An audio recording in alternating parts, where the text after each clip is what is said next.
Up Radio 98.5 FM Up Radio The Mini Station. Selamat siang Upmania, apa kabar Anda? Kembali lagi saya Santi Rosalia bersama Anda di Up Corner. Seperti yang sudah diinformasikan di sosial medianya Up Radio, hari ini kita akan berbincang-bincang mengenai properti. Nah, dunia properti di era pandemi tentu banyak sekali ya hal-hal yang membuat kita semua harus memilah dan juga berpikir lebih tajam lagi investasi apa yang harus kita lakukan. Dan kita nanti akan terhubung dengan Mas Sasongko Adinugroho, beliau adalah CEO dari Semarang Realty, dan kita akan berbicara mengenai tema strategi menangkap peluang game. Karena siaran ini juga disiarkan secara langsung di live streaming upradio.id dan juga melalui Instagram live Upradio SMG. Baik, kita sudah terhubung lagi. Sorry Mas, tadi terputus. Iya, kalau hubungan putus nyambung itu emang nggak nyaman ya. Begitu juga dengan situasi dan kondisi saat ini dengan adanya era teknologi. Baik, Assalamualaikum Mas Sasongko. Apa kabar? Alhamdulillah sehat. Kuncinya itu ya Mas, yang terpenting. Betul. Ya, seger banget nih hari ini. Wah. Ya, gimana nih? Kabarnya sehat ya? Mudah-mudahan sesegar ini ya, sesegar dunia bisnisnya. Nah Mas, seperti yang sudah disampaikan di sosial media, promonya, e-flyer kita, strategi menangkap peluang pasar properti di era pandemi. Tidak dipungkiri memang ya Mas, sejak 2020 lalu, tepatnya di bulan Maret, semua sektor mengalami imbas dari COVID-19, termasuk juga dunia properti. Tapi ada regulasi bagus dari pemerintah untuk menstimulan industri properti ini dengan adanya keringan PPN atau bebas pajak ya Mas? Ya, oke. Sebelumnya kita kenalan dulu Mbak di Semarang Realty ini. Itu kita punya beberapa subdivisi bisnis. Yang pertama itu design and build, artinya kita melayani untuk konsep-konsep bangun rumah tinggal perorangan ya, personal ya, itu kliennya personal. Kemudian divisi yang kedua adalah developer property. Divisi ketiga adalah property agent.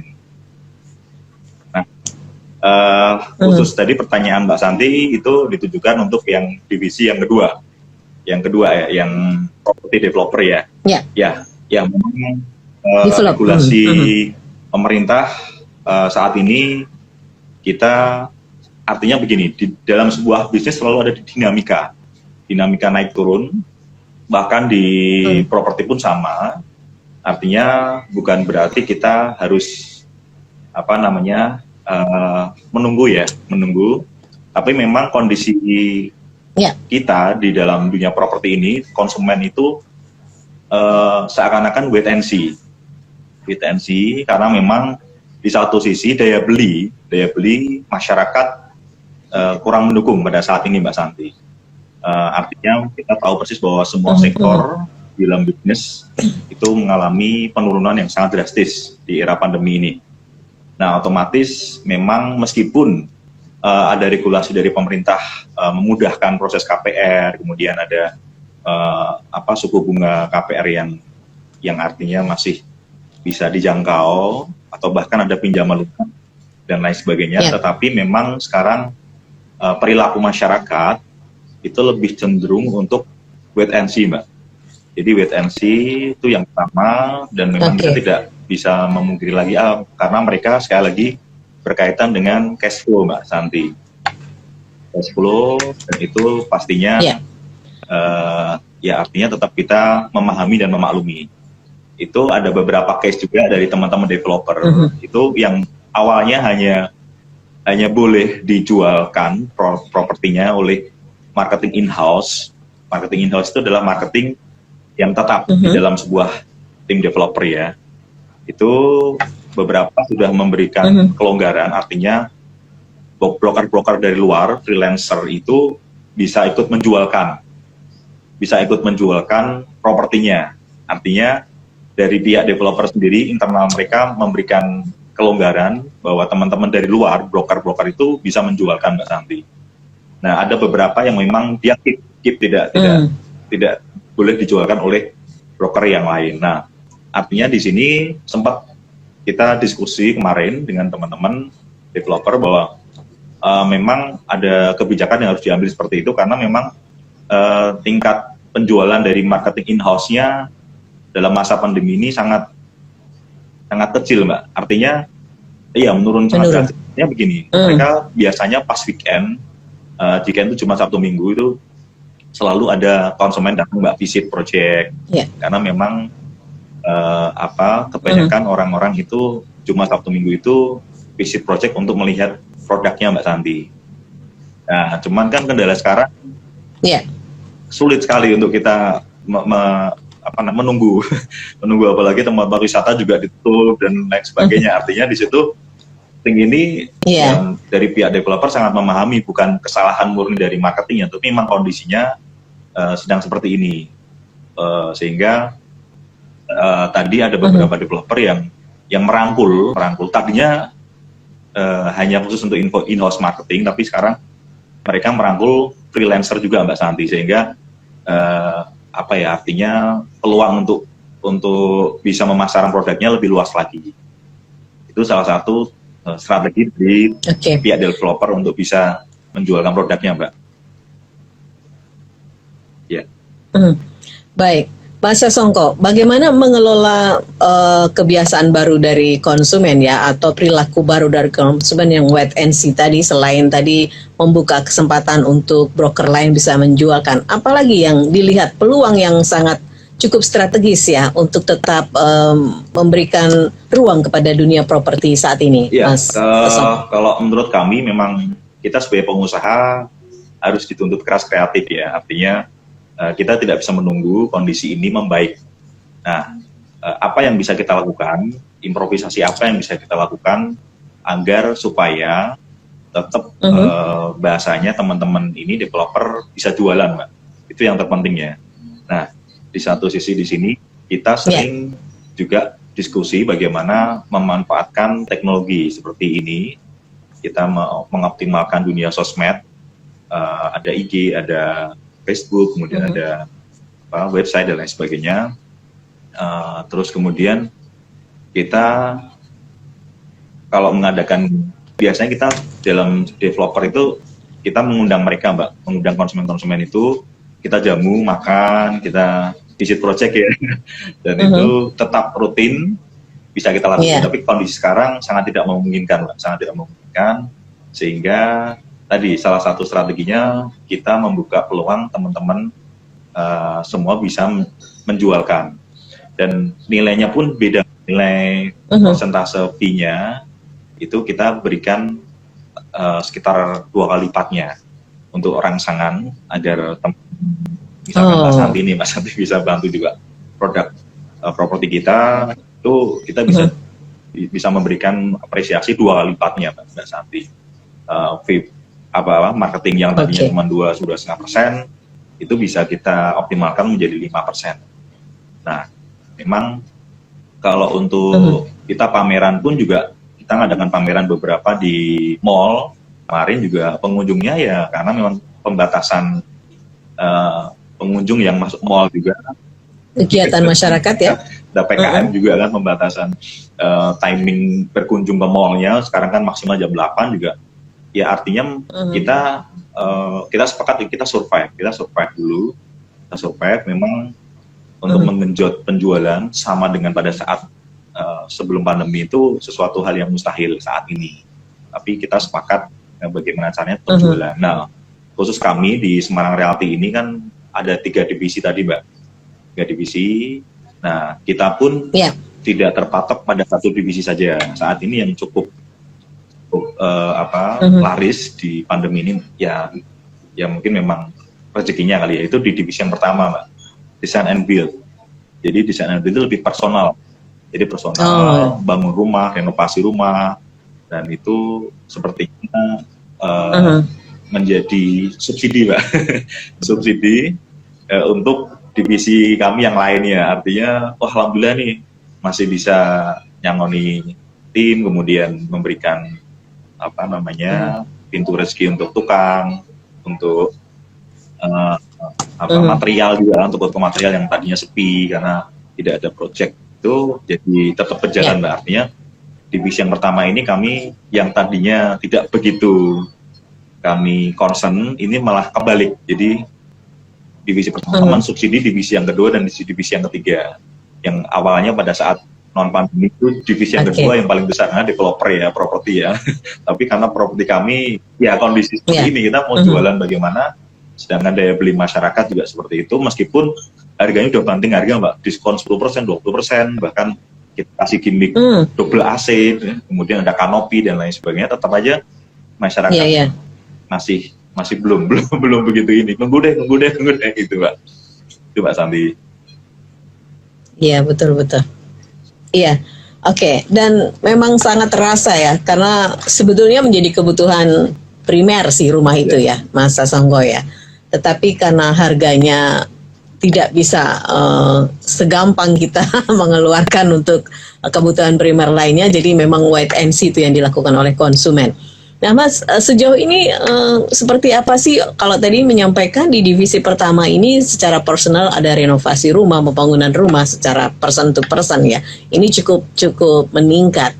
Nah berarti masih banyak ya masyarakat yang memang menginginkan ada renovasi rumah, pasarnya cukup bagus juga di pasar itu ya. Ya kita sendiri agak heran Mbak, artinya justru permintaan demand itu meningkat di satu sisi peningkat demand terhadap perumahan menurun, tetapi untuk bagaimana mungkin mereka berpikir daripada beli yang baru mending membuat sesuatu yang lebih baik lagi atau dananya cukup sekian untuk ini dulu deh daripada beli rumah baru yang harganya sekian. Mungkin mereka secara ekonomis pertimbangannya begitu Mbak, sehingga budgeting yang mereka keluarkan tidak sebesar manakala harus membeli sebuah properti baru, ya ibaratkan mobil baru lah dengan mobil second kan, mending beli mobil second kemudian upgrade kan gitu. Mungkin pola pikir yang masyarakat berkembang saat ini seperti itu, sehingga divisi kami yang pertama ini cukup laris, beberapa proyek juga kita jalankan, mensubsidi divisi yang kedua dan divisi yang ketiga. Kalau divisi yang ketiga memang kita juga sebagai broker juga Mbak, broker kita membantu menjualkan, ya artinya teman-teman developer itu kita bantu jualkan juga produknya, jadi kita nggak egois jualan produk kita sendiri, tapi kita juga bisa menjualkan produk-produk mereka, dan tentunya mereka pun juga bisa menjualkan produk-produknya kita. Tapi di kondisi pandemi ini memang jual beli properti pun juga lagi posisi turun ya, secara omset revenue sama Mbak. Ya alhamdulillah di divisi kami yang pertama tadi yang demandnya justru meningkat 2-3 kali lipat dibanding pada saat non pandemi kemarin Mbak. Iya.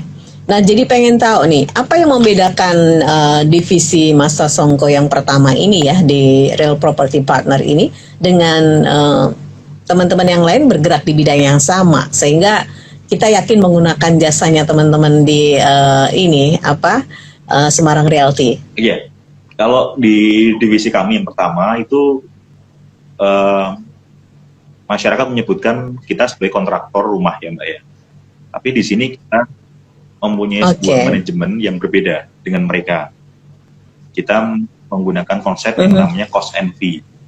Cost and fee, atau mungkin ada teman-teman masyarakat ekonomi syariah menyebutkannya kita sebagai kontraktor syariah nih. Artinya begini, di dalam konsep cost and fee itu unsur keterbukaan, transparansi terhadap material dan biaya benar-benar kita open. Artinya cost and fee itu sebagai fee kami Mbak. Katakanlah dari nilai total anggaran rumah misalkan, bangun rumah atau renovasi rumah senilai 1 miliar. 1 miliar kita memberikan penawaran kerjasama manajemen fee mungkin sekitar kurang lebih 15%. Nah, di 15% itu dikalikan di angka 1 miliar. Nah, mekanismenya adalah setiap bulan kita laporan proyek, dan laporan proyek itu adalah laporan secara real. Ada notanya, ada invoice-nya, dan itu asli semua.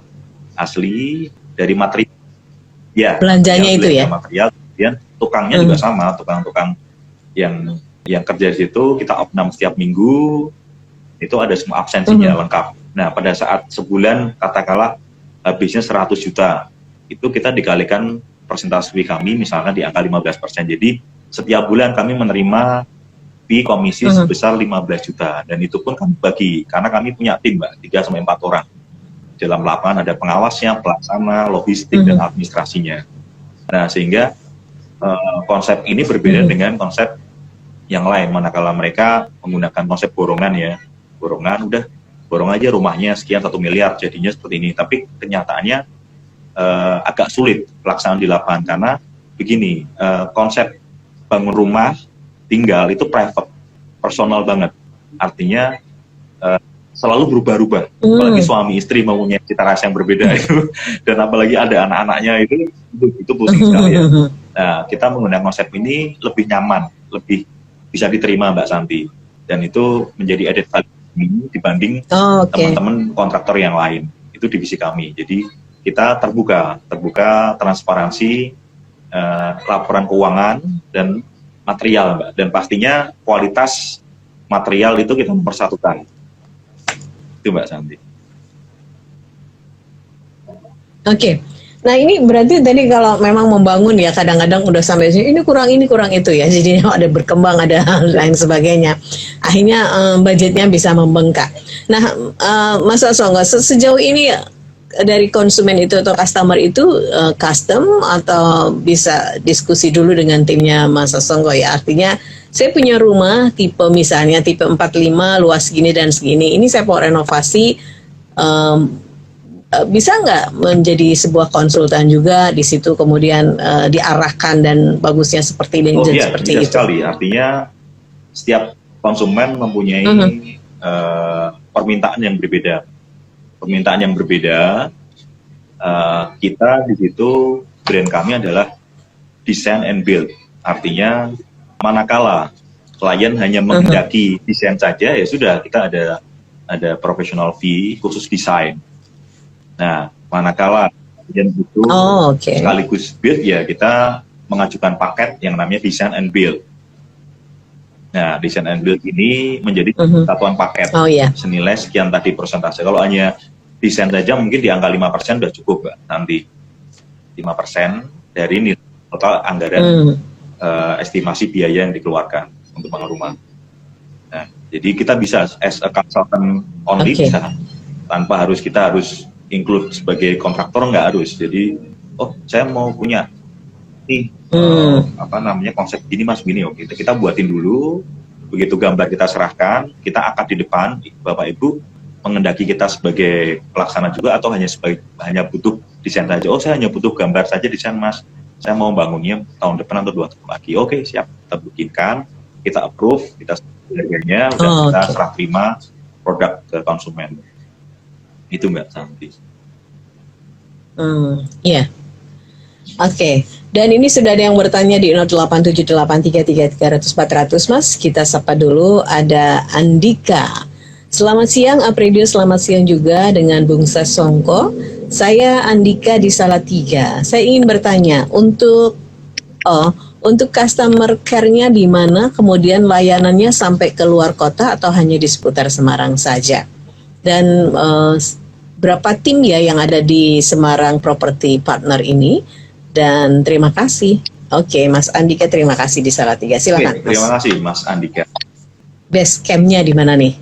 Ya, kalau kita base camp kami di Kota Lama, di kawasan Kota Lama, di Kepodang nomor 11.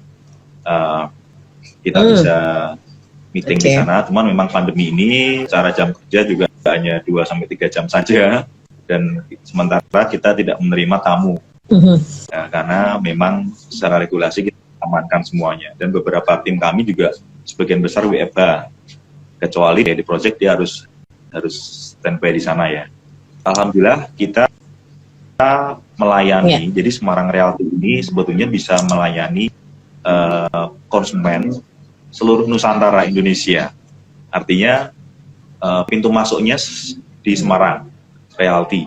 Pada saat klien mempunyai sebuah trust, kepercayaan ke kami, karena kami juga didukung oleh rekanan, Mbak. Jadi sebuah kolaborasi bisnis, kami tidak sendiri. Jadi kami pun menggandeng teman-teman arsitek yang tergabung di dalam IAI, Ikatan Arsitek Indonesia.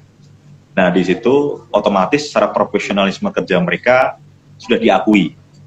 Nah, kemudian kita juga bekerjasama dengan beberapa asosiasi seperti asosiasi tadi IAI ya, yang kedua ada asosiasi untuk itu namanya AREBI, Asosiasi Real Estate Broker Indonesia. Kemudian ada yang namanya untuk kontraktor ya biasa kita sebut di PI, Persatuan Insinyur Indonesia, atau di grupnya Gapensi.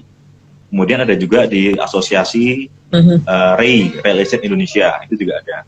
Kemudian kita juga bersama dengan beberapa toko bangunan, Mbak. Nah, kalau toko bangunan di Semarang itu pasti kenal dengan toko bangunan Anda. Toko bangunan Anda itu yang terbesar di Semarang dan beberapa cabangnya ada di beberapa tempat. Karena mungkin selain harganya lebih ekonomis, kemudian ketersediaan barangnya banyak, pilihannya banyak.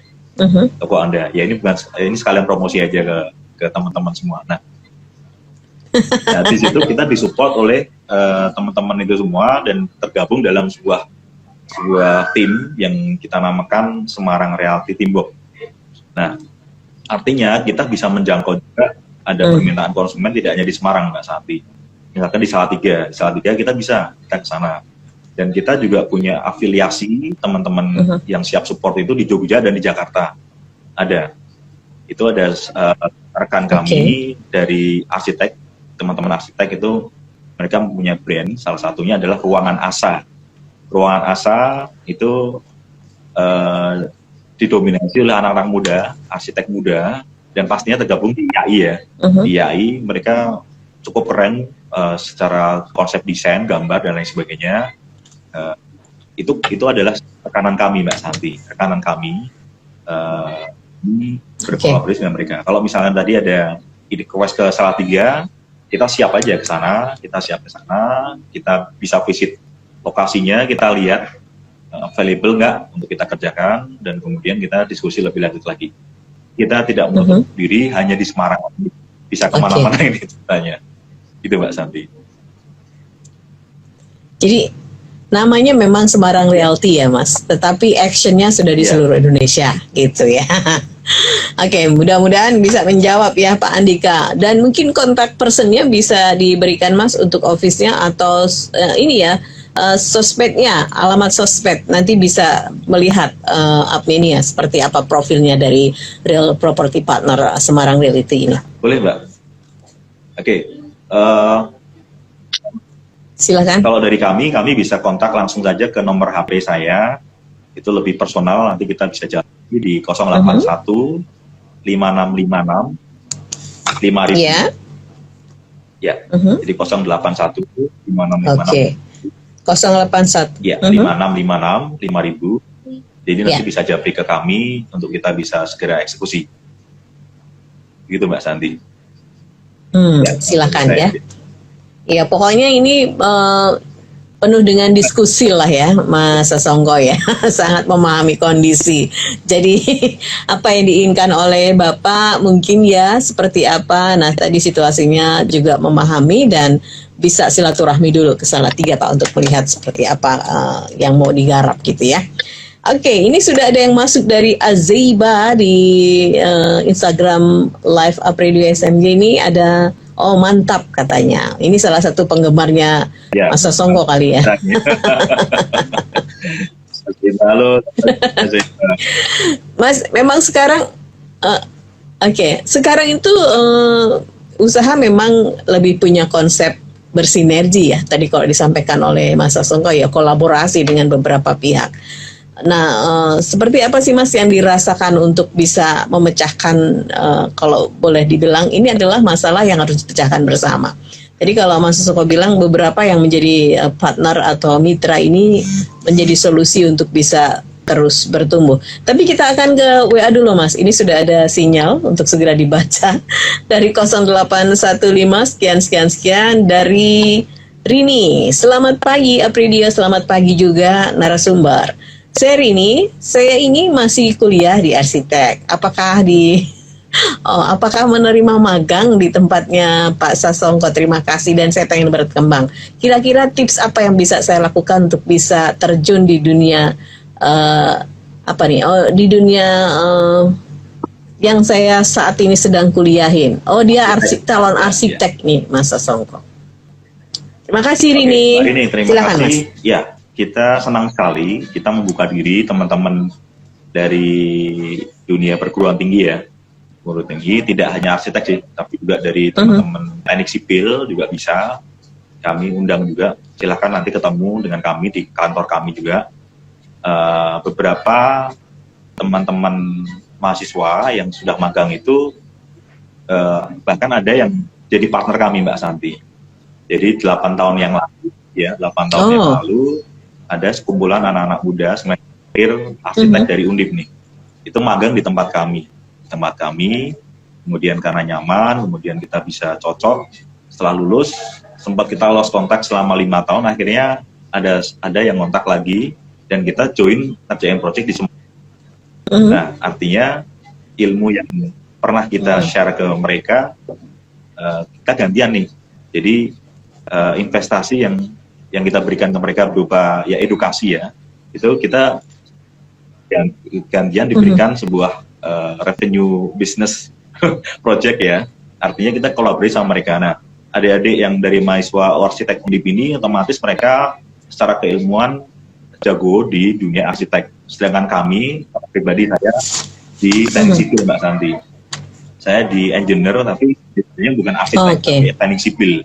Secara disiplin ilmu berbeda.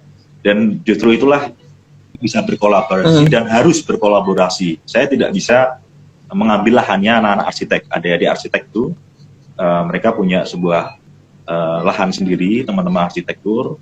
Kita juga punya sendiri. Sehingga kolaborasi antara arsitek dan teknik sipil, yaitulah kolaborasi yang paling ideal. Nah, sehingga kita memahami begitu, kita ada perasaan untuk berbagi kesempatan, berbagi rezeki, dan pastinya berbagi ilmu ya dengan mereka.